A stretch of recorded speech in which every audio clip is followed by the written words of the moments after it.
Hey, welcome back everybody. We're going to be going over auto transformers. So this is a auto transformer, or you can call it a buck and boost transformer. This is very important for industrial applications because this is able to handle higher ampacities. So now let's zoom in on the nameplate so we can get familiar with the characteristics of not only the parameters but the wiring diagram as well. Here we have our nameplate. So let's go over from top and then we'll go to the bottom. This is our rated power, 0.75 kVA, or our wattage. This runs at 60 Hertz, and this is a single phase auto transformer. The enclosure type is 3R, or in other words, it is waterproof or rain tight for outdoors. Now, you have H1, H2, H3, and H4. This is going to represent our line in, the line voltage. Now, X4, X2, X3, and X1 will represent our load side. So here on a 120 volt source, we can get a secondary voltage of 12 volts, and we can supply up to 62.5 amperes. Now, previously, we talked about using a step-down transformer to power on control systems such as a solid-state relay.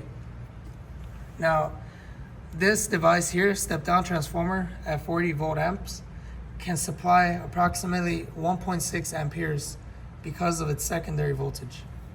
That's useful for up to maybe 3 or 4 solid-state relay devices.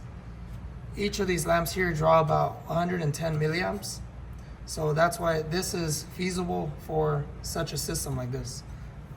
But for an auto transformer, these are a lot useful for higher load control systems, since on the secondary side, we can supply up to 62.5 rather than our 1.6 amps counterpart step-down transformer. Now let's go over here to our wiring diagram setup. So our line in is going to be connected across H1 and H4. Notice that H3 and H2 are spliced together, which is represented here. Our line feeds into H1 and H4 as follows. This is our line in coming in, and this is H1 and H4 feeding into the auto transformer. Now the secondary side has X2 and X3 spliced together, which is indicated with this here, this wire net. Our secondary voltage will be read between terminals X4 and X1. And we will go ahead and do that by energizing this auto transformer. The transformer is now energized, and we will now use a fluke multimeter to measure the secondary voltage and the load, or the line. Now we have 120 volts coming in to our terminal block here. And we have 120 volts feeding into our auto transformer. Now we will measure the load side across X4 and X1.